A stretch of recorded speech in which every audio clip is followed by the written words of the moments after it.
तो दोस्तों writ document verification 2023 या फिर थर्ड ग्रेड टीचर भर्ती 2022 के दस्तावेज वेरिफिकेशन के समय जो चेकलिस्ट होती है उस चेकलिस्ट को कैसे भरा जाता है और चेकलिस्ट भरते समय आपको किन किन बातों को ध्यान में रखना है उसके बारे में इस वीडियो में आपको पूरी जानकारी देने वाला हूं और चेकलिस्ट भी भरकर आपको दिखाने वाला हूं। अगर आपको जानना है, देखना है और समझना है तो वीडियो के साथ वो आप बने रहिए। नमस्कार साथियों, मैं हूं आपका अपना साथी राज गुरुजी और आप देख रहे हैं राज गुरुजी एडू यूट्यूब चैनल। दोस्तों चेकलिस्ट को भरने से पहले 2-4 खास बातें आपको बताना चाहूंगा।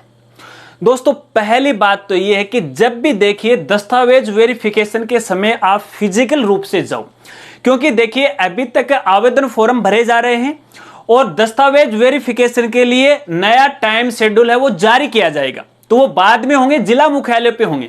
लेकिन जब आप दस्तावेज वेरिफिकेशन के लिए जाओगे चल के, तो उससे पहले देखिए एक तो अपने जो ओरिजिनल जो दस्तावेज हैं, ओरिजिनल जो डॉक्यूमेंट हैं वो सभी आपको साथ में लेके जाना है। एक भी दस्तावेज है आपको छोड़ना नहीं है। वो कहते हैं ना कि एक भी बच्चा छूट गया तो सुरक्षा का चक्कर है वो टूट गया। बाय द वे मान लीजिएगा कि आप कोई दस्तावेज नहीं लेके गए तो भैया जो टीम वहां पे बैठी होगी वो आपको अपात्र घोषित कर सकती है। इस बात को आपको ध्यान रखना। इसके अलावा जितने भी आप डॉक्यूमेंट लेके जाओ ना, उसको 2-2 कॉपियों में आपको लेके जाना है और सभी जो दस्तावेज हैं वो आपको स्व प्रमाणित करने हैं, यानी सेल्फ अटेस्टेड आपको करने। लेकिन यहां पे 2-2 प्रतियां आपको नहीं लेके जानी है। मैं आपको यहां पे कहूंगा कि आपको 3 प्रतियां हैं वो तैयार करनी चाहिए। एक जो प्रति है वो आपको अपने भविष्य के लिए सुरक्षित है, वो अपने पास रखनी है ताकि आपको पता लग जाए कि भैया उसके अंदर हमने कौन कौन से दस्तावेज है उनका वेरिफिकेशन करवाया था। इस बात को आपको खास तौर पे वो ध्यान रखना। इसके अलावा यहां पे एक अच्छी सी सुव्यवस्थित फाइल है वो भी आपको यहां पे तैयार करना है ना। जो फाइल है ना वो धागे वाली जो फाइल है वो आपको यहां पे तैयार करना है। और ये जो चेकलिस्ट है ना, चेकलिस्ट आपको पहले ही अपने घर से भरकर लेकर जाना है। कहीं आप ये सोच रहे हैं कि जिस समय डॉक्यूमेंट का वेरिफिकेशन होगा उस समय अपन यहाँ पे है इसको जल्दी जल्दी भर लेंगे। नहीं दोस्तों, अगर आप ऐसा करोगे तो जल्दबाजी के अंदर है यहाँ पे देखिए आपसे गलती हो सकती है। तो ये 2-4 बातें हैं, इनको आपको खास तौर पर वो ध्यान रखना है। चलिए मैं आपको अपने पीसी की स्क्रीन पर लेकर चलता हूं और वहां पे पूरी प्रोसेस आपको दिखाता हूं कि किस तरह से चेकलिस्ट है वो भरी जाती है। तो दोस्तों देखिए यहाँ पे मैंने अध्यापक सीधी भर्ती 2022 की चेकलिस्ट या आवेदन फॉर्म को ओपन कर लिया। हालांकि इस चेकलिस्ट में जो भी जानकारी है आपके लिए मैंने पहले से भर रखी है ताकि आपका टाइम है वो ज्यादा खराब नहीं हो। अब जहां जहां पे देखिए आपको लाल अक्षरों में जो भी जानकारी दिखाई दे रही है वहां पे आपको अपने बारे में जानकारी भरनी है। चलिए सबसे पहले तो इस चेकलिस्ट को लेकर 2-4 खास बातें आपको बता देता हूं। दोस्तों पहली बात तो है कि देखिए फिलहाल आगे जो भी जानकारी मैं आपको बताने वाला हूं शायद मैं पहला ऐसा व्यक्ति होऊंगा जिसके बारे में ये आपको जानकारी दे रहा हूं। हालांकि यहां पे मैं अपने आप की तारीफ नहीं कर रहा हूं। आपने भी रिट डॉक्यूमेंट वेरिफिकेशन को लेकर यूट्यूब पर काफी सारे क्रिएटर की वीडियो देखी होंगी, तो शायद ही किसी क्रिएटर ने इस बारे में जानकारी आपको दी होगी। दोस्तों बात ऐसी है, देखिए जब भी आप इस चेकलिस्ट को भरो ना तो इसमें केवल आपको काले या नीले पेन को ही काम में लेना। इस बात को सभी साथी हैं अच्छी तरह से जानते हैं, लेकिन आपको कभी भी इस चेकलिस्ट को है जेल पेन से या फिर स्याही वाले पेन से है नहीं भरना चाहिए। केवल पक्की वाली स्याही से आपको यहां पे भरना चाहिए। अब जेल पेन या स्याही वाले पेन से आपको क्यों नहीं भरने चाहिए ये बात भी आपको बता देता हूं। दोस्तों हो सकता है कि शायद भविष्य में आपको इस चेकलिस्ट की आवश्यकता पड़ जाए, या फिर ऐसा भी हो सकता है कि भविष्य में आपको कोर्ट कार्रवाई करनी पड़ जाए और विभाग से इस आवेदन पत्र या चेकलिस्ट की फोटो प्रतिलिपि लेने की आपको आवश्यकता पड़ जाए। अगर आपने इस चेकलिस्ट को जेल पेन से भरा है या स्याही वाले पेन से आपने भरा है तो शायद हो सकता है कि आपकी जानकारी के ऊपर या फिर इस चेकलिस्ट के ऊपर है पसीने की बूंद गिर जाए या फिर कोई पानी की बूंद गिर जाए, या फिर ऐसा भी हो सकता है कि कोई व्यक्ति जानबूझ के है आपकी जानकारी है वो पानी की बूंद गिरा के मिटा दे। तो ऐसे में मैं आपको यही कहना चाहूंगा कि जेल पेन से आपको नहीं भरना है, केवल जो पक्की वाली स्याही है उसी से आपको भरना है। अब दोस्तों आपको कमेंट करके ये बताना है कि ये जानकारी जेन्युइन है या नहीं, या फिर मैं वैसे ही बकबक कर रहा हूं। और ये जानकारी क्या आपने किसी दूसरे क्रिएटर के माध्यम से भी सुनी थी या फिर देखी थी, वो कमेंट करके मुझे जरूर बताएगा। क्योंकि देखिए मेरे देखने में ऐसा आया है कि यूट्यूब पर काफी सारे ऐसे क्रिएटर हैं जो खुद शिक्षक भी हैं, जो अलग अलग ग्रेड के हैं, वो भी भैया जेल पेन से आपको ये चेकलिस्ट भर के दिखा रहे हैं। अब वो जेल पेन से भर रहे हैं, मोटे मोटे अक्षरों में भर रहे हैं, तो भैया आप उसकी कॉपी तो जरूर करने वालों, ये तो मुझे पता ही है। तो ऐसे में भैया आपको केवल यहाँ पे पक्की वाली स्याही को काम में लेते हुए अपनी ये चेकलिस्ट है वो भरनी। चलिए, इसके अलावा दोस्तों यहाँ पे दूसरी खास बात यह है कि इस चेकलिस्ट को या आवेदन फॉर्म को आपको केवल और केवल हिंदी भाषा में ही भरना है, अंग्रेजी भाषा में आपको कतई नहीं भरना है। इसके अलावा यहाँ पे देखिए मैंने तो लाल अक्षरों के अंदर यहाँ पे जानकारी आपको भर के दिखाई है, लेकिन आपको लाल अक्षरों में नहीं भरना है, आपको नीले या काले का ही पेन का आपको यूज करना है। लाल अक्षर में हमने इसलिए यहाँ पे भरा क्योंकि जो लाल अक्षर होता है वो ज्यादा इफेक्टिव होता है, हमारी जो नजर है वो सबसे पहले लाल कलर पे वो पड़ती, इसलिए मैंने यहाँ पे लाल कलर में भरा है, आपको नहीं भरना है, ठीक है। इसके अलावा दोस्तों आपको यहाँ पे कहना चाहूंगा, देखिए तीसरी खास बात आपको मैं यहाँ पे बता रहा हूं जो कि इंपॉर्टेंट आपके लिए, यदि आपने एक साथ 2 विषयों के अंदर क्वालिफाई किया है तो आपको ये जो चेकलिस्ट है अलग अलग विषय के लिए है, आपको अलग अलग वो भरनी चाहिए, ठीक है। चलिए अब यहाँ पे देखिए ये जो आवेदन पत्र है या फिर ये जो चेकलिस्ट है दोनों लेवल के लिए समान है। अब जहां जहां पे देखिए जो चीज आप पे लागू है ना वो जानकारी तो आप भर दीजिएगा, और जो जानकारी आप पे लागू नहीं है उसे आप खाली छोड़ दीजिएगा। खाली नहीं छोड़ना है, क्या भरना है आगे मैं आपको यहां पे वो बता दूंगा। अब देखिए दोस्तों मैंने आपको बताया कि इस आवेदन पत्र या चेकलिस्ट का जो प्रारूप है वो दोनों ही लेवल के लिए समान है। तो देखिए सबसे ऊपर यहां पे लिखा हुआ है प्राथमिक विद्यालय अध्यापक सिद्धि भर्ती 2022, और आगे लिखा हुआ है उच्च प्राथमिक विद्यालय अध्यापक सिद्धि भर्ती 2022। अब यहाँ पे जैसे आप चेकलिस्ट भरते हो तो जो भी आपका लेवल है उसी लेवल के हिसाब से तो सबसे पहले ऊपर आपको यहाँ पे टिक लगाना है। हालांकि टिक लगाना कोई कंपलसरी नहीं है, ये जानकारी मैं आपको इसलिए दे रहा हूं क्योंकि देखिए कोई भी अधिकारी या कर्मचारी है आपका ये आवेदन पत्र या चेकलिस्ट देखे और आपने ऊपर टिक लगा रखा है तो उसे मालूम हो जाता है कि ये जो कैंडिडेट है वो कौन सी कैटेगरी का है या कौन से लेवल का है, इसलिए आपको यहाँ पे लगाना चाहिए, ठीक है। चलिए अब एक एक करके यहाँ पे इसकी जानकारी मैं आपको बताता हूं कि किस तरह से आपको यहाँ पे भरना है। दोस्तों देखिए सबसे पहले तो यहाँ पे देखिए जिस जिले के अंदर आपका डॉक्यूमेंट का वेरिफिकेशन होगा उस जिले का नाम आपको यहाँ पे लिखना, जैसा कि मैंने यहाँ पे लिख रखा है। इसके बाद यहाँ पे देखिए अभ्यर्थी के रोल नंबर आया हुआ है, यहाँ पर आपको अपने रोल नंबर लिखने हैं।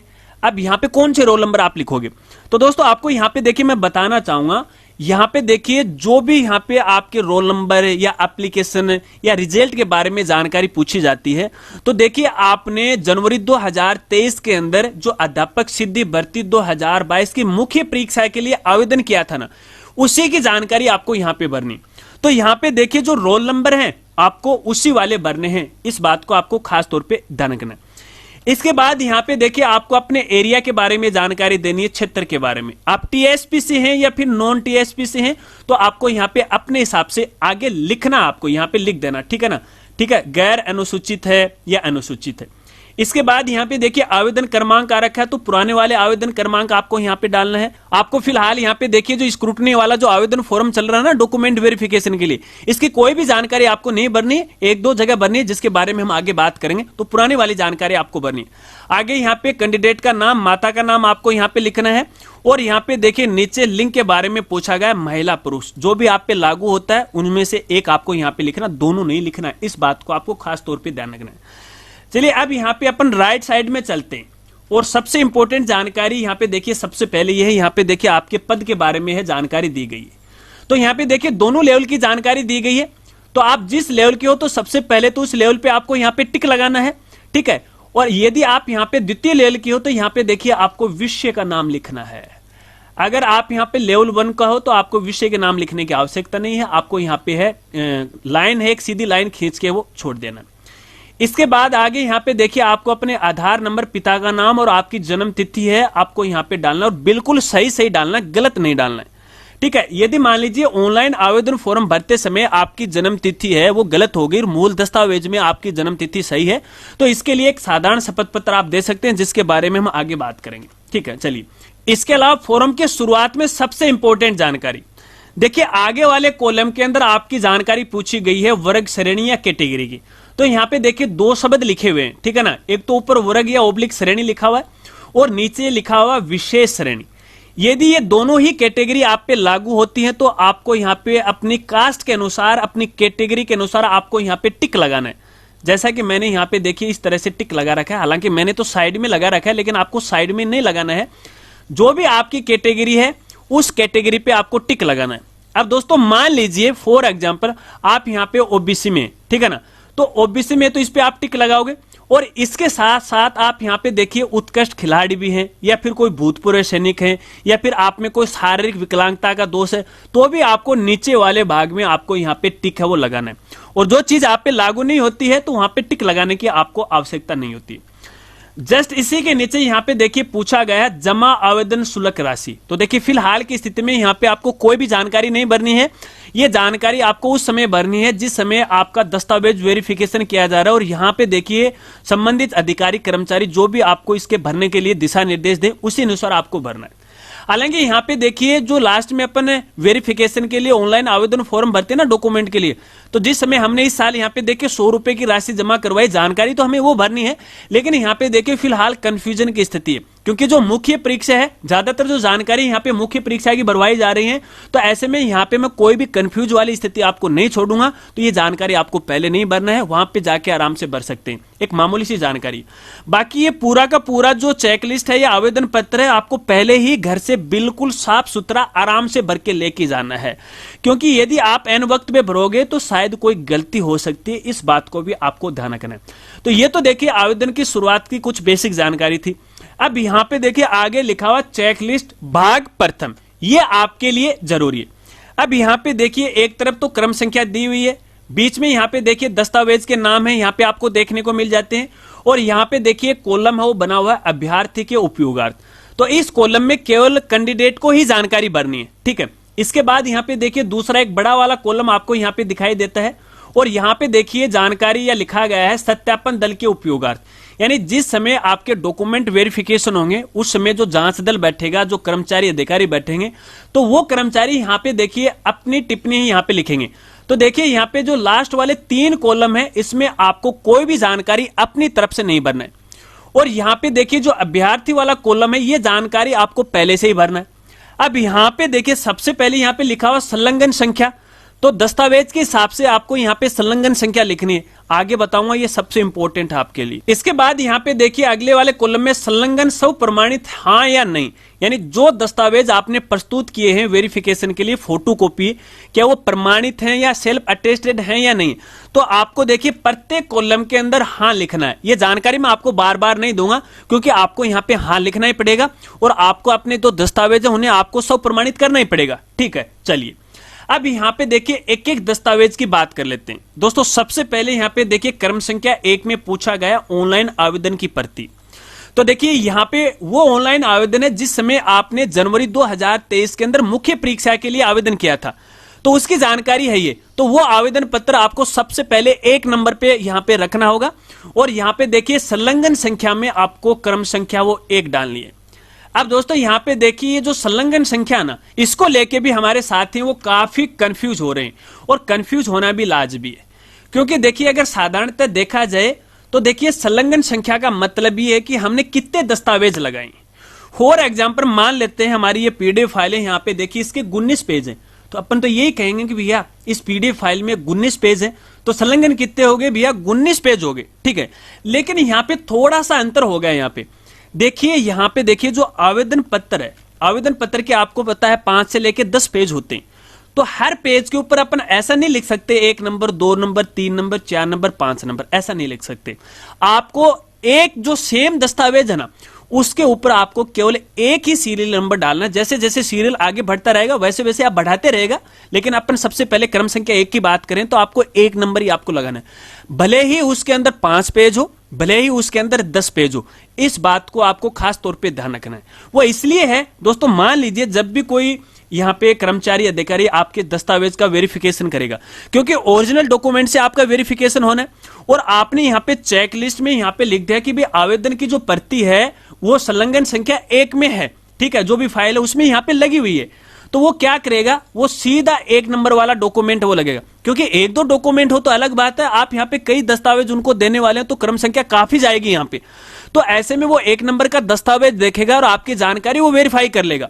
अब यहां पे मान लीजिए आप यहां पे लिखोगे, मैं यहां की बात कर रहा हूं, अगर आप ऐसा लिखते हो 1 2 3 4 5 6 एक ही कॉलम के अंदर ऐसा लिखते हो तो ये गलत होगा, क्योंकि इससे जानकारी है आपकी सही तरीके से वेरीफाई नहीं हो पाएगी। चलिए, इसके बाद यहां पे देखिए क्रम संख्या 2 में पूछा गया है विस्तृत आवेदन की प्रति। अब यहां पे देखिए आपका जो ये जो स्क्रूटनी वाला जो आवेदन फॉर्म अभी आपने जो भरा ना डॉक्यूमेंट वेरिफिकेशन के लिए, तो उस फॉर्म की यहां पे बात हो रही है, वो फॉर्म आपको लगाना है और उसका सीरियल नंबर आपको 2 यहां पे लिखना, प्रत्येक पेज पे आपको 2 ही लिखना है।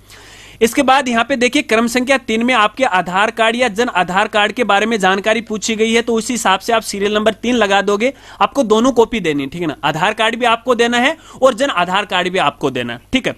अब यहां पे एक खास जानकारी आपको देना चाहूंगा, मान लीजिए दोस्तों ऑनलाइन आवेदन फॉर्म भरते समय आपके जन आधार कार्ड या आपके आधार कार्ड में गलती हो गई, यानी नंबर में गलती हो गई, तो यहां पे आपको एक साधारण सा शपथ पत्र या स्व घोषणा पत्र आपको देना पड़ेगा। अगर गलती हुई है तो है, अगर गलती नहीं हुई है तो आपको यहां पे नहीं देना है। चलिए, इसका जो प्रारूप है वो आगे मैं आपको बता दूंगा कहां से आप इसको डाउनलोड कर सकते हैं, किस प्रकार का प्रारूप होगा, ठीक है।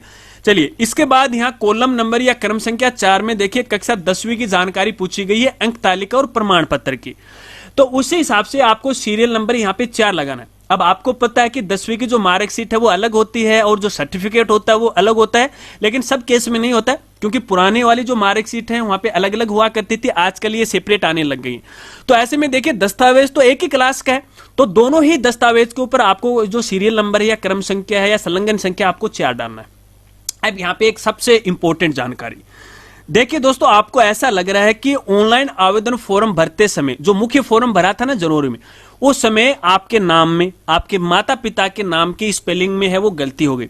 हालांकि आपका जो मूल दस्तावेज है यानी आपकी जो कक्षा 10वीं की मार्कशीट है, क्योंकि हमारे बारे में जितने भी जानकारी होंगे वो कक्षा 10वीं की मार्कशीट को आधार मानते हुए चेक की जाएंगी। तो यहां पे मूल दस्तावेज में आपका नाम बिल्कुल सही है, स्पेलिंग बिल्कुल सही है, लेकिन ऑनलाइन आवेदन में गलती होगी, तो यहां पे आपको एक साधारण शपथ पत्र या स्व घोषणा पत्र आपको लगाना पड़ेगा कि ऑनलाइन आवेदन के अंदर है, आवेदन भरते समय ये गलती रह गई थी, इसलिए है ये शपथ पत्र मैं लगा रहा हूं। अब शपथ पत्र कैसा होगा तो दोस्तों आपको यहां पे बताना चाहूंगा। देखिए, आपकी सुविधा के लिए मेरे द्वारा कई प्रकार के जो शपथ पत्र हैं वो फिलहाल तैयार है, वो किए जा रहे हैं। हालांकि अभी सभी कंप्लीट नहीं हुए हैं, लेकिन धीरे धीरे वो कंप्लीट हो जाएंगे। जैसे कंप्लीट हो जाएंगे तो आने वाली वीडियो के माध्यम से आपको जरूर जानकारी दूंगा और आगे मैं आपको ये भी बता दूंगा ये सभी जो दस्तावेज हैं या फिर ये जो स्व घोषणा पत्र आप कहां से और कैसे वो डाउनलोड है वो कर सकते हैं। तो यहां पे देखिए मूल दस्तावेज में त्रुटि, ऑनलाइन में त्रुटि को लेके इस प्रकार का ये स्व घोषणा पत्र है, ठीक है। चलिए, तो अगर गलती हुई है तो आप पे लागू होगा, अन्यथा आप पे लागू नहीं होगा। इसी तरह से आगे यहां पे देखिए क्रम संख्या 5 में कक्षा 12वीं की जानकारी पूछी गई है, सीरियल नंबर आपको उसी हिसाब से डालना है। और यहां पे क्रम संख्या 6 के अंदर देखिए कक्षा 12वीं की जानकारी है वो पूछी गई है। तो सबसे पहले तो यहां पे देखिए टोटल पूर्णांक आपको लिखना पड़ेगा, प्राप्तांक आपको यहां पे लिखना पड़ेगा और प्रतिशत आपको लिखना पड़ेगा। ये तो आप आराम से लिख सकते हो, लेकिन यहां पे क्रम संख्या कौन सा लिखोगे, क्योंकि इसके लिए तो कोई अलग क्रम संख्या है ही नहीं ना, अलग दस्तावेज नहीं है। तो आपको बताना चाहूंगा दोस्तों, अगर आपने यहां पे देखिए कक्षा 12वीं की अंक तालिका या प्रमाण पत्र के लिए यहां पे क्रम संख्या 5 लिखा है, तो ये जो जानकारी है वो संबंधित कर्मचारी या अधिकारी है किस नंबर से जुटाएगा, कौन से दस्तावेज से जुटाएगा, यानी आपके कक्षा 12वीं के दस्तावेज से जुटाएगा। और इसका सीरियल नंबर आपने कितना दिया है, आपने 5 दिया है, तो यहां पर भी आपको 5 लिखना है, ताकि उसको पता लग जाए कि ये जो जानकारी है संबंधित दस्तावेज के अंदर है, यानी जो क्रम संख्या आपके द्वारा डाली गई है वहां पे जानकारी है उसको मिल जाएगी। तो तुरंत आपकी फाइल को ओपन करेगा और यहां पे आपकी जानकारी वेरीफाई कर लेगा। चलिए, इसके बाद यहां पे देखिए क्रम संख्या 7 में आपको यहां पे अपनी स्नातक या समकक्ष की जानकारी आपको भरनी है, ठीक है। तो सीरियल नंबर आपको लगाना है, आगे उसके नंबरों की जानकारी आपको भरनी है। और यहां पर भी देखिए खास जानकारी आपको देना चाहूंगा, और सबसे पहले लेवल जो 1 वाले हैं उनके लिए हम बात करेंगे। अब दोस्तों आपको पता है कि लेवल जो प्रथम है उसके लिए कक्षा 12वीं के अंकों के आधार पर है कैंडिडेट को वो क्वालिफाई किया जाता है, क्योंकि यहाँ पे देखिए एक प्रतिशत रखा गया है। यदि कक्षा 12वीं में आपके इतने प्रतिशत होंगे तो आप इसके लिए क्वालिफाई वो समझे जाओगे।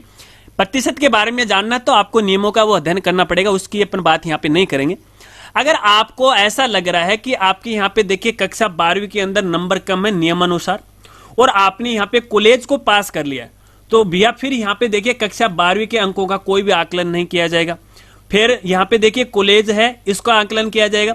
और यहाँ पर भी देखिए प्रतिशत कंपलसरी नहीं किया गया है, यहाँ पर केवल जो कॉलेज है, स्नातक है, समकक्ष है, वो पास होना चाहिए।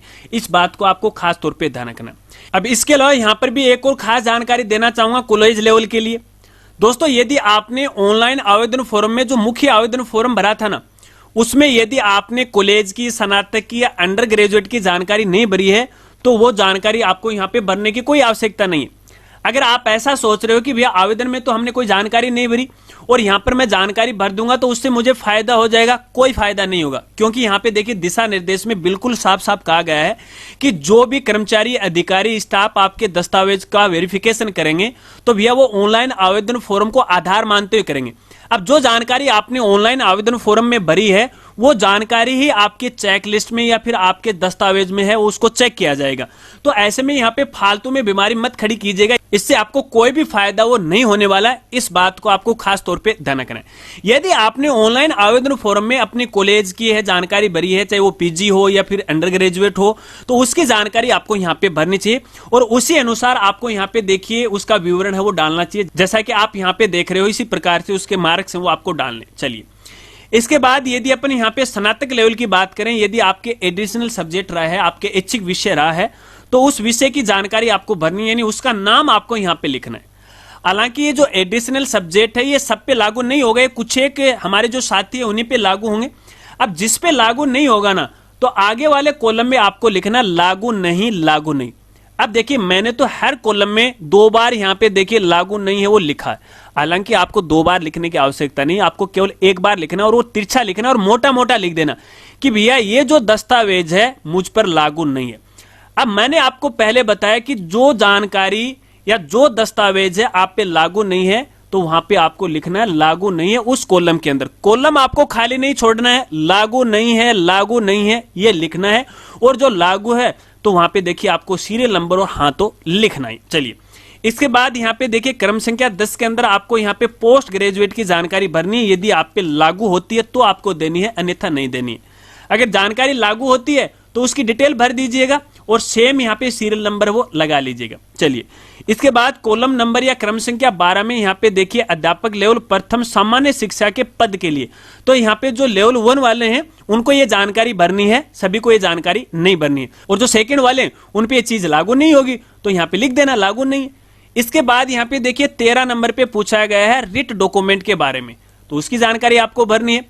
उसके बाद आगे पूछा गया है कि यहाँ पे आपने रिट का कौन सा लेवल है वो पास किया है, लेवल प्रथम, द्वितीय या फिर दोनों। अब जो भी आपने पास किया है तो सिंपल उस पे आपको यहाँ पे टिक लगाना है, और अगर आपने दोनों पास किए हैं तो दोनों वाले पे आपको यहाँ पे टिक लगाना है। ठीक है। अब इसके बाद यहाँ पे देखिए 15 नंबर में रिट के बारे में जानकारी पूछी गई है। अब जो भी आपका यहाँ पे लेवल है उस पर आपको यहाँ पे टिक लगाना है, कितने नंबर आए थे वो आपको यहाँ पे लिखना है। ठीक है, और प्रतिशत कितना रहा वो आपको यहाँ पे लिखना। इसके बाद यहाँ पे देखिए 16 नंबर में भी आपको अपनी रिट की जानकारी देनी है। आपकी जो भाषा का जो विषय था, प्रथम भाषा, द्वितीय भाषा, वो कौन सी थी, और आपका मुख्य विषय कौन सा था, उस विषय के बारे में आपको जानकारी देनी। अब दोस्तों यहाँ पे देखिए मेरे हिसाब से जो संलग्न संख्या है इसके बारे में आप अच्छी तरह से समझ गए होंगे। यहाँ पे देखिए बार बार एक ही चीज को बोलना उचित नहीं है। तो यहाँ पे देखिए जो दस्तावेज एक समान है, तो यहाँ पे देखिए मैं आपको फिर से बताना चाहूंगा, थोड़ा सा क्लियर और कर देता हूं आपके।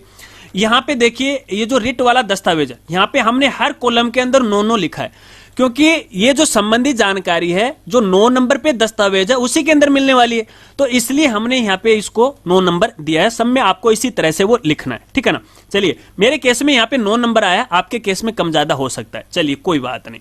चलिए, अब क्रम संख्या 17 की अपन यहाँ पे बात कर लेते हैं कि 17 नंबर में क्या पूछा गया है। तो यहाँ पे पूछा गया अध्यापक लेवल प्रथम सामान्य शिक्षा के पद के लिए DLED या BLED यानी BSTC प्रवेश तिथि। तो आपने यहाँ पे देखिए ये केवल लेवल 1 के लिए है। BSTC या DLD में यदि आपने एडमिशन लिया है तो आपकी जो प्रवेश तिथि है ना वो आपको यहाँ पे लिखना पड़ेगा। अगर इसकी जानकारी नहीं है तो आपको बताना चाहूंगा, देखिए आपने काउंसलिंग भी करवाई होगी, उसके बाद आपको कॉलेज आवंटित भी होगी। तो जिस दिन आपको कॉलेज आवंटित हुई थी और जिस दिन आपने व्यक्तिगत जाके दस्तावेज जमा करवाए थे तो उस दिन वो देखिए प्रवेश तिथि मानी जाती है। तो यहाँ पे देखिए आपको गलत जानकारी भी नहीं भरनी है। आपको नहीं मालूम है तो एक बार इसे खाली छोड़ दीजिएगा और जिस समय जो दस्तावेज वेरीफाई करेंगे आपको जो सही राय दे उनको फॉलो करते हुए आपको यहाँ पे जानकारी भरनी है। चलिए इसके बाद यहाँ पे देखिए क्रम संख्या 18 में पूछा गया कि अध्यापक लेवल प्रथम विशेष शिक्षा पद के लिए। हालांकि ये जो विशेष शिक्षा है वो सब पे लागू नहीं होती है, कुछ एक साथियों पे लागू होती है। अब जिन पे लागू हो रही है तो उनके कॉलम में उसी हिसाब से सीरियल नंबर के हिसाब से आपको क्रम संख्या भरना है और हाँ भरना है, और जिनके लागू नहीं होगा तो इस तरह से आप लिख दीजिएगा लागू नहीं है, ठीक है। और इसी तरह से यहाँ पे देखिए 19 में ये जानकारी पूछी गई है, विशेष शिक्षा की पूछी गई है, ठीक है। और इसके बाद यहाँ पे क्रम संख्या 20 के अंदर यहाँ पे देखिए लेवल द्वितीय के लिए है, अब की बार जानकारी पूछी गई है, ठीक है ना। तो यहाँ पे देखिए डीएलएड है, बीएलएड है, बीएड है, बीएड है, एमएड की जानकारी आपको यहाँ पे देनी है। ये सबको ही देनी पड़ेगी, इस बात को आपको खास तौर पे ध्यान रखना है जिन्होंने सामान्य शिक्षा के लिए आवेदन किया है, और जिन्होंने विशेष शिक्षा के लिए आवेदन किया है उनको यहाँ पे भरने की कोई आवश्यकता नहीं है। चलिए इसी तरह से अपन आगे बात करते हैं। तो सामान्य जानकारी आप आराम से वो भर लोगे। उसके बाद यहाँ पे देखिए कॉलम नंबर 20 में विशेष शिक्षा के लिए पूछ लिया इस बार, तो आपको यहाँ पे विशेष शिक्षा के बारे में जानकारी देनी है। जिसपे लागू नहीं हो रही है तो लिख दीजिएगा लागू नहीं है, ठीक है। चलिए इसके बाद यहाँ पे देखिए कॉलम नंबर 25 के अंदर है, बाकी सामान्य सी जानकारी है, हाँ ना में आपको जवाब देना है। मूल निवास प्रमाण पत्र की प्रमाणित प्रति, तो यहाँ पे आपको लिखना है, उसका क्रम संख्या डालना और हाँ। अब कई साथियों को मूल निवास को लेके भी कंफ्यूज है कि मूल निवास वो कौन सा यूज करे और इसकी वैधता क्या होती है। दोस्तों अगर देखा जाए तो मूल निवास की जो वैधता होती है वो लाइफ टाइम होती है, लेकिन आजकल तो देखिए डिजिटल जमाना है, कुछ साथियों के पास पुराना वाला मूल निवास है। तो मैं आपको यहाँ पे कहना चाहूंगा जिस मूल निवास के ऊपर आपकी फोटो लगी हुई है वो मूल निवास है, यहाँ पे आपको लगाना चाहिए ताकि भविष्य में आपको किसी प्रकार की कोई दिक्कत नहीं आएगी। अगर आपने अभी तक नहीं बनवाया है तो बनवा लीजिएगा। अगर यहाँ पे आप ये कहोगे कि सर ये डेट तो है काफी बाद की होगी और नियमानुसार 19 जनवरी 2023 है, उस समय के दस्तावेज हमारे पास होने चाहिए, तो आप इसके लिए सहायक दस्तावेज है प्रस्तुत कर सकते हो, कोई दिक्कत यहाँ पे नहीं होगी, ठीक है। चलिए इसके बाद यहाँ पे देखिए क्रम संख्या 26 में पूछा गया है अनुसूचित क्षेत्र में सद्भावी निवासी होने का सक्षम प्राधिकारी द्वारा जारी नवनीतम विशेष मूल निवास प्रमाण पत्र। तो ये कंडीशन है वो भी सब पे लागू नहीं होती।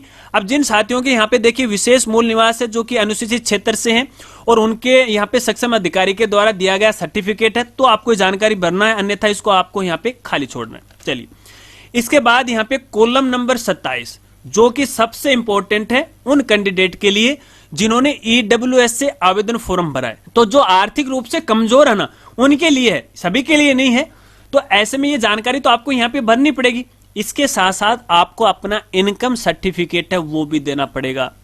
जानकारी के लिए आपको यहाँ पे बताना चाहूंगा इनकम सर्टिफिकेट की जो वैधता होती है, वैसे अगर देखा जाए इनकम की बात कर रहा हूं मैं, इनकम सर्टिफिकेट की बात कर रहा हूं न कि ईडब्ल्यूएस सर्टिफिकेट की। तो उसकी वैधता की बात करें तो वो 6 माह से ज्यादा पुराना नहीं होना चाहिए, ठीक है। 6 माह से ज्यादा पुराना हो गया नया बनवा लीजिएगा, कोई दिक्कत नहीं है, ठीक है। अब यहाँ पे देखिए इसकी वैधता की बात करेंगे ईडब्ल्यूएस वालों की, तो इसके बारे में हम आगे बात करेंगे क्योंकि 2 पॉइंट एक साथ कवर होंगे। अब यहाँ पे देखिए 28 नंबर में आपके जाति प्रमाण पत्र के बारे में पूछा गया है। SC ST OBC जो भी जाति है उसके बारे में पूछा गया। जानकारी आप यहाँ पे भर दोगे, क्रम संख्या लगा दोगे, हाँ लिख दोगे। लेकिन आपको जानकारी देना चाहूंगा यहाँ पे देखिए कुछ साथियों का यह भी सवाल हो सकता है कि जो SC ST वाले हैं इनके जाति प्रमाण पत्र की वैधता कितनी होती है। तो दोस्तों आपको यहां पे बताना चाहूंगा इनकी कोई वैधता नहीं होती है, लाइफ टाइम की इनकी वैधता होती है। अगर यहां पे अपन बात करें ईडब्ल्यूएस की और ओबीसी वालों की बात करें तो देखिए इनकी वैधता होती है। तो ईडब्ल्यूएस की वैधता होती है 1 साल के लिए होती है, और इसके अलावा जो ओबीसी वाले हैं इनकी जो वैधता होती है वो 1 या 3 साल की होती है। तो यहाँ पे देखिए जो नॉन क्रिमिनल से हैं तो उनकी वैधता 3 साल के लिए है, और क्रिमिनल से हैं उनकी वैधता 1 साल की है। तो यहाँ पे देखिए आपकी वैलिडिटी आपके कास्ट सर्टिफिकेट या फिर आपके ईडब्ल्यू सर्टिफिकेट की समाप्त हो चुकी है, तो आपको नया बनाना चाहिए। देखिए दिशा निर्देशों में एक बात है बिल्कुल साफ साफ कही गई है कि जो भी आपके दस्तावेज चाहे वो क्वालिफिकेशन के हो या फिर अन्य दस्तावेज हो, वो 19 जनवरी 2023 तक है वो बने होने चाहिए, इससे पहले या 19 जनवरी तक। इसके बाद के होंगे तो मान्य नहीं होंगे, लेकिन कुछ विशेष परिस्थितियों के अंदर वो मान्य होंगे। जैसे ये जाति प्रमाण पत्र वाला लफड़ा आ गया ना, तो यहां पे देखिए आप एक शपथ पत्र है वो दे सकते हैं। शपथ पत्र का प्रारूप कैसा होगा वो मैं आपको यहाँ पे दिखा देता हूं। देखिए ये शपथ पत्र का प्रारूप है, हालांकि मेरे द्वारा तैयार किए जा रहे हैं। यहाँ पे धीरे धीरे सभी वो तैयार कर दिए जाएंगे, आगे आपको बता दूंगा कहां से आपको ये डाउनलोड करना है। तो वो शपथ पत्र है आपको देना पड़ेगा कि भैया मैं फिलहाल भी देखिए हमारी जो कैटेगरी है ओबीसी है या फिर जो ईडब्ल्यूएस है उसी श्रेणी में आज भी मैं हूं, इस दौरान मेरी श्रेणी में कोई परिवर्तन नहीं हुआ है, इस प्रकार का एक स्व घोषणा पत्र आपको देना होता है। ठीक है ना। तो यहां पे देखिए लिखा भी हुआ है, यहां पे देखिए पॉइंट नंबर 29 के अंदर, आरक्षित वर्ग के अभ्यर्थियों के पास आवेदन की अंतिम तिथि के पश्चात का जाति प्रमाण पत्र होने पर कार्मिक विभाग के परिपत्र दिनांक 17/10/2022 के अनुसार शपथ पत्र। ठीक है। अगर ये ऑर्डर आपको डाउनलोड करना है तो आगे आपको बता दूंगा कहां से डाउनलोड करना। ठीक है। चलिए, इसके बाद यहां पे देखिए बिंदु संख्या 30 में पूछा गया, आरक्षित वर्ग के सभी अभ्यर्थी महिला पुरुष से इस आशय की स्व घोषणा की वह स्वयं तथा पूर्वज राजस्थान राज्य के मूल निवासी हैं। जो साथी राजस्थान के मूल निवासी हैं तो उनको एक स्व घोषणा देना पड़ेगा कि मेरे जो पूर्वज हैं वो पुराने जमाने से ही राजस्थान के ही निवासी हैं। ऐसा कोई एक स्व घोषणा देना। हालांकि ये जो स्व घोषणा है आपको अलग से देने की कोई आवश्यकता नहीं है, क्योंकि इस बार विभाग के द्वारा जो स्व घोषणा का प्रारूप तैयार किया गया है उसके अंदर कई प्रकार की स्व घोषणाएं ऑटोमेटिक आ गई, जिसके बारे में हम आगे बात करने वाले। इसके बाद यहाँ पे बिंदु संख्या 31 के अंदर विधवा महिला से संबंधित जानकारी आपको देनी है। यदि आप पे लागू होती है तो जानकारी भर दीजिएगा, अन्यथा लागू नहीं है वो लिख दीजिएगा। लेकिन दोस्तों आपको यहाँ पे कहना चाहूंगा कि जो महिलाएं विधवाएं थी, पति की मृत्यु हो चुकी है, यदि उन्होंने अभी तक पुनर्विवाह नहीं किया है तो ऐसा एक स्व घोषणा पत्र उनको देना पड़ेगा कि भैया फिलहाल मैंने किसी के साथ कोई शादी वो नहीं की है। भले ही नौकरी लगने के बाद है आप शादी कर लीजिएगा, उससे कोई फर्क नहीं पड़ता, लेकिन फिलहाल की स्थिति में अगर आप ऐसा कर लेता हो तो आपको नियमानुसार जो लाभ या आरक्षण दे होगा वो आपको यहाँ पे नहीं मिलेगा। अब यहाँ पे देखिए जो विधवाएं महिलाएं अगर उन्होंने अपने पति के नाम से मृत्यु प्रमाण पत्र बना लिया है तो दस्तावेज वेरिफिकेशन के समय इस दस्तावेज की तो आवश्यकता ही होगी। लेकिन इसी के साथ साथ यहाँ पे देखिए आपके और आपका जो पति था उसके साथ जो लिंक था आपका, उस लिंक का कोई भी एक दस्तावेज आपको अन्य दस्तावेज के रूप में वो देना पड़ेगा, ताकि उस दस्तावेज से ये जाहिर हो जाए कि वास्तव में ये जो औरत है, ये जो महिला है, उस व्यक्ति के साथ है वो शादी की थी या फिर ये जो व्यक्ति था वो इस महिला का पति था। ऐसा कोई साक्ष्य है आपको प्रस्तुत करना पड़ेगा, ध्यान रखना इस बात को।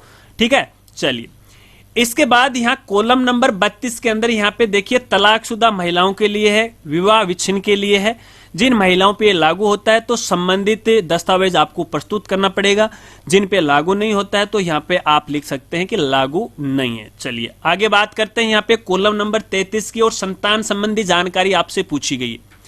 अब ये संतान संबंधी जानकारी है वो भी सब पे लागू नहीं होती और यहाँ पे स्व घोषणा देने की बात कही गई है। हालांकि जो इन्होंने स्व घोषणा दिया गया उसके अंदर ये घोषणा है वो दी गई है, आपको अलग से तैयार करने की आवश्यकता नहीं है। अब यहाँ पे जो साथी मैंने बताया जो विवाहित हैं उन पे ये चीज लागू होगी, जो अविवाहित हैं जिन्होंने अभी तक शादी नहीं की है उन पे ये चीज लागू नहीं होगी, तो वो लागू नहीं है वो लिख सकते हैं। ठीक है। चलिए, इसके बाद 34 में यहाँ पे पूछा गया है, यहाँ पे देखिए दहेज नहीं लेने संबंधी स्व घोषणा। अगर आपने यहाँ पे शादी कर ली है, विवाहित है, तो आपको ये स्व घोषणा देना होगा। इसको भी आपको अलग से बनाने की कोई आवश्यकता नहीं है क्योंकि एक ही प्रारूप है, आगे बात करेंगे। इसके बाद 35 में यहाँ पे पूछा गया है, ये केवल भूतपूर्व सैनिकों के लिए लागू होगा। ठीक है। तो यहाँ पे देखिए एनओसी है वो लेना पड़ेगा। अब यहाँ पे देखिए जो हमारे भूतपूर्व सैनिक साथी हैं अगर रिटायरमेंट हो चुके हैं तो भैया रिटायरमेंट का कोई भी दस्तावेज यहाँ पे दे सकते हैं।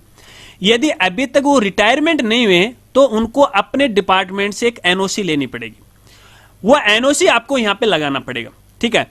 इसके अलावा यहाँ पे 36 नंबर में भी देखिए भूतपूर्व सैनिकों से संबंधित है। ठीक है। अब यहाँ पे देखिए ये जो कॉलम है ना, ये उन भूतपूर्व सैनिकों के लिए है जो मान लीजिए अपने राज्य के अंदर यानी राजस्थान राज्य के अंदर है, पहले किसी भी विभाग के अंदर है, नौकरी है वो ले ली, यानी पहले वो अपने आर्मी में थे, आर्मी से वो रिटायरमेंट हो गए या फिर नौकरी छोड़ दी, कैसे भी, लेकिन भूतपूर्व सैनिक का जो लाभ मिलने वाला था उसने किसी भी राज्य सरकार के कोई भी विभाग में पहले ले लिया और फिलहाल वो नौकरी कर ले।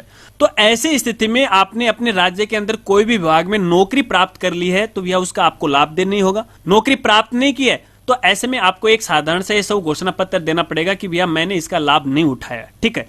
अब इसका सीधा साधा मतलब ये है, यदि आप यहाँ पे राज्य सरकार के किसी भी विभाग में नौकरी प्राप्त कर ली है तो आपको यहाँ पे कोई लाभ नहीं मिलेगा आपकी श्रेणी का, भूतपूर्व सैनिक का। अगर नहीं किए तो आपको मिल जाएगा, बस सीधा साधा ये मतलब समझो। इसके बाद यहाँ पे 37 में पूछा गया खिलाड़ी को लेके, यदि आप खिलाड़ी हैं तो संबंधित जानकारी भर दीजिएगा, अन्यथा लागू नहीं लिख दीजिएगा। चलिए, इसके बाद यदि आप यहाँ पे विकलांग हो, विकलांग कैटेगरी में आते हो उसका प्रमाण पत्र आपको देना पड़ेगा और यहाँ पे उसकी जानकारी देनी पड़ेगी। नहीं है तो लागू नहीं है वो लिख दीजिएगा। इसके बाद यहाँ पे देखिए पॉइंट नंबर 39 में यहाँ पे पूछा गया है आपराधिक प्रकरण होने का सब घोषणा पत्र तथा आपराधिक प्रकरण होने पर एफआईआर माननीय न्यायालय के आदेश की सब प्रमाणित प्रति। तो देखिए ये जो आपराधिक प्रकरण न होने का सब घोषणा ये तो वैसे तो सब पे लागू होगा, ठीक है ना। लेकिन जिन साथियों के यहाँ पे देखिए कोई एफआईआर दर्ज हो गई है या फिर यहाँ पे देखिए माननीय न्यायालय के द्वारा आपको कोई सजा सुनाई गई है, बाद में वो बहाल हो गई, आपने सजा पूरी कर ली है, तो उसका प्रूफ भी आपको यहाँ पे देना पड़ेगा। देखिए यहाँ पे आपको कोई भी तथ्य है वो छुपाना नहीं है, छुपाओगे तो देखिए बाद में आपके सामने बड़ी समस्या आ सकती है, तो सही सही जानकारी आपको देना, ठीक है। इसके बाद यहाँ पे पॉइंट नंबर 40 के अंदर जो जानकारी पूछी गई है, हालांकि वो सब पे लागू नहीं होती है, कुछ एक साथियों पे लागू होगी। अब यहाँ पे देखिए जो साथी अपने राजस्थान सरकार के किसी भी विभाग में कार्यरत हैं, अब उनका यहाँ पे देखिए दुगुने के अंदर है, सिलेक्शन हो गया, तो उनको अपने डिपार्टमेंट से एनओसी वो लानी पड़ेगी। एनओसी के बगैर है आपका यहाँ पे सिलेक्शन नहीं होगा। अब कुछ साथियों की ये भी शिकायत है कि सर हमारे जो डिपार्टमेंट वाले हैं वो हमें एनओसी नहीं दे रहे हैं और बोल रहे हैं कि भैया आप रिजाइन दे दो उसके बाद हम एनओसी देंगे। तो दोस्तों यहाँ पे एनओसी का मतलब ये नहीं होता है, कोई भी डिपार्टमेंट ऐसा नहीं कह सकता है। एनओसी का मतलब है नो ऑब्जेक्शन, कि भैया ये जो बंदा है ये कैंडिडेट है, यदि किसी दूसरे विभाग में भी नौकरी इसकी लग जाती है या करना चाहता है तो हमें यानी इस विभाग को किसी प्रकार की कोई आपत्ति नहीं। अगर कोई अधिकारी आपको ऐसा बोल रहा है कि पहले आप रिजाइन दो, तो भैया वो सरासर आपको गलत बोल रहा है, आपको वो भ्रमित कर रहा है। या कई जो अधिकारी होते हैं वो उद्दंड प्रवृत्ति के होते हैं, वो कैंडिडेट को परेशान करने में लगे हुए होते हैं। अगर आपके सामने भी इस प्रकार की समस्या है तो भैया उस अधिकारी की है, उससे उच्च वाले अधिकारी को है आपको शिकायत आपको करना है और उनको बताना कि मुझे इसकी आवश्यकता है। जब यहाँ पे देखिए अभी तो मैं फाइनल इसमें मेरा सिलेक्शन नहीं हुआ है, जब सिलेक्शन हो जाएगा तब उसके बाद मैं रिजाइन है वो दे दूंगा। आप पहले ही रिजाइन दिलवा रहे हो, हालांकि कल को सिलेक्शन नहीं हो, मेरी तो वो नौकरी भी गई और ये भी गई। तो इस तरह से आप उनको समझा सकते हो, एनओसी उनको देनी पड़ेगी, ठीक है। चलिए इसके बाद यहाँ पे पॉइंट नंबर 42 में पूछा गया है, क्रम संख्या 42 में पूछा गया है, आपकी जो वार्षिक आय है 2.5 लाख से कम है, यदि कम है तो जानकारी भरना, अन्यथा लागू नहीं लिखना है। लेकिन यहाँ पर भी एक बड़ी समस्या है हमारे कई साथियों के सामने। देखिए ऑनलाइन आवेदन के समय काफी सारे साथियों ने अपनी वार्षिक आय है वो 2.5 लाख से कम भर दी। अब जिन जिन साथियों ने 2.5 लाख से कम आय भरी है तो उनको तो भैया देखिए यहाँ पे जो इनकम सर्टिफिकेट है वो देना ही पड़ेगा, कोई रास्ता नहीं है। इसके अलावा कुछ साथियों का यह भी कहना है कि हमने ऑनलाइन आवेदन फॉर्म भरते समय इनकम 2.5 लाख से कम भर दी, लेकिन हमारे पूरे परिवार की जो वार्षिक आय है ना वो 2.5 लाख से काफी ज्यादा है, 5 लाख, 10 लाख, 15 लाख, 20 लाख है। तो ऐसे में हम क्या करें? तो दोस्तों ये आपकी गलती है, क्योंकि यहाँ पे आपके जो डॉक्यूमेंट है उनका वेरिफिकेशन होना वो आपके ऑनलाइन आवेदन फॉर्म के आधार पे होना है। फिर भी यदि आपने ये गलती जानबूझ के नहीं की है तो आपको यहाँ पे एक साधारण सा शपथ पत्र या सब घोषणा पत्र देना पड़ेगा कि आवेदन के समय है ये गलती हो गई और मेरी जो पूरे परिवार की जो वार्षिक आय है वो ये है, ठीक है। अब यहाँ पे जो भी अमाउंट का डिफरेंस होगा वो वापस मैं विभाग को देने के लिए तैयार हूं, क्योंकि आपको पता है कि जो अलग अलग कैटेगरी होती है उनकी आवेदन शुल्क वो अलग अलग रहती है। जैसे ओबीसी की बात करें 350 रुपये है, जो आर्थिक रूप से पिछड़े हैं जो कि 2.5 लाख से कम है उनकी 250 रुपये। अब अंतर कितना हो गया? 100 रुपये। तो ये जो 100 रुपये की राशि है वापस आपको विभाग को है वो जमा करवाना पड़ेगा। लेकिन दोस्तों आपको यहाँ पे बताना चाहूंगा इस बार दिशा निर्देश में इस प्रकार की कोई जानकारी नहीं दी गई है। हालांकि लास्ट वाले जो दिशा निर्देश जारी किए गए थे, लास्ट में जो भर्ती हुई थी उसमें बिल्कुल ये कहा गया था कि जो डिफरेंस अमाउंट है वो आपको वापस डीडी के रूप में या पोस्टल ऑर्डर के रूप में आपको जमा करवाना पड़ेगा। लेकिन इस बार यहाँ पे देखिए कोई जानकारी वो नहीं दी गई है।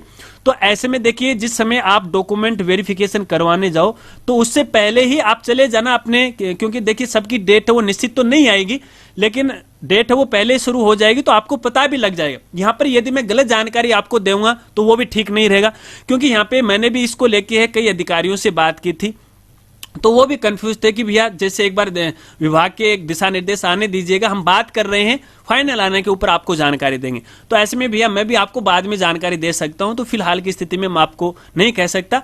हालांकि लास्ट ईयर की बात करें, लास्ट ईयर से मतलब जब ये लास्ट में भर्ती हुई थी तो भैया उस समय तो वापस है कैंडिडेट से पैसे है वो लिए गए थे डीडी के रूप में या पोस्टल ऑर्डर के रूप में।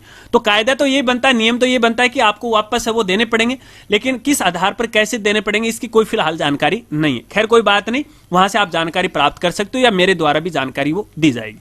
चलिए, इसके बाद यहाँ पे पॉइंट नंबर 43 के अंदर देखिए आपकी योग्यताओं के बारे में जानकारी वो दी गई। हालांकि इसके लिए आपको अलग से शपथ पत्र लेने की आवश्यकता नहीं है, लिखने की आवश्यकता नहीं है।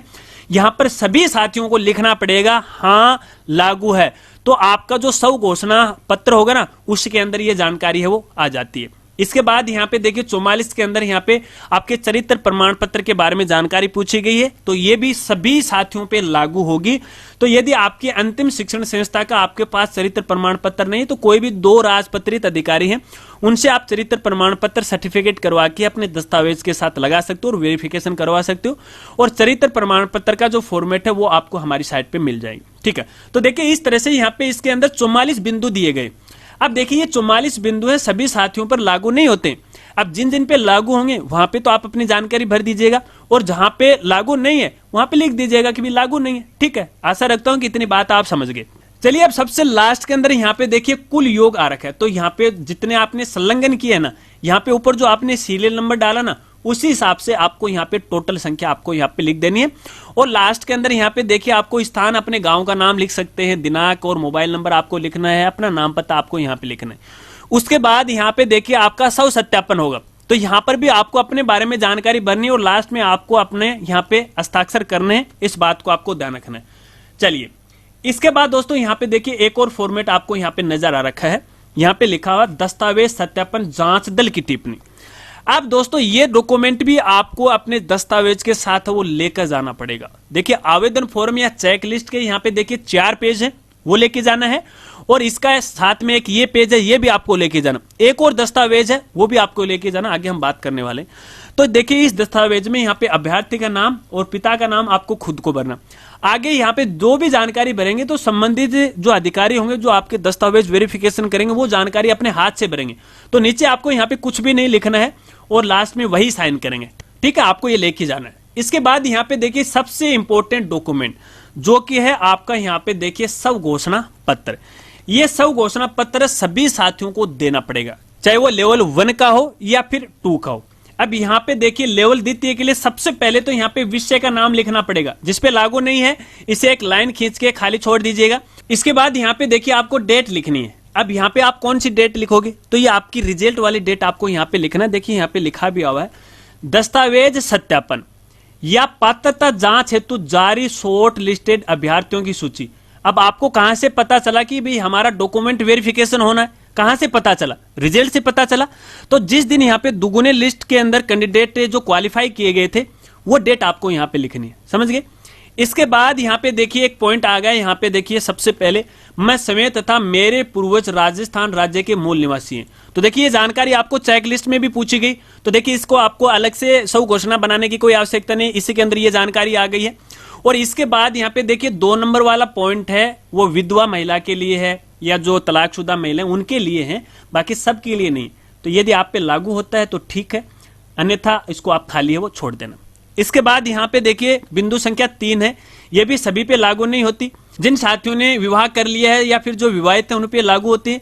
तो यहाँ पे देखिए आपको अपनी संतान के बारे में जानकारी देनी है।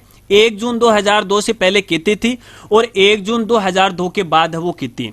आपने जो ऑनलाइन आवेदन फॉर्म में जो जानकारी भरी है ना, सेम के सेम आपको वही जानकारी भरनी है।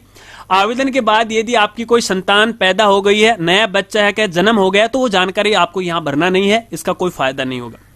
इसके अलावा आपने देखिए ऑनलाइन आवेदन में जिन बच्चों की जानकारी भरी है, यदि उसमें कोई शारीरिक विकलांगता का दोष है और यहाँ पे देखिए कुछ यहाँ पे श्रेणियां दी गई हैं, अगर उसमें आप आते हो तो ठीक है, तो आगे आपको हाँ नाम में जवाब देना, खाली नहीं छोड़ना है, यहाँ पे आपको हाँ नाम में जवाब देना ही पड़ेगा। ठीक है, चलिए यदि आप अविवाहित हो तो आपको यहाँ पे तिरछा लिख देना है, लागू नहीं है, ठीक है, या फिर अविवाहित, इनमें से कोई भी लिख सकते हो, किसी प्रकार की कोई दिक्कत नहीं।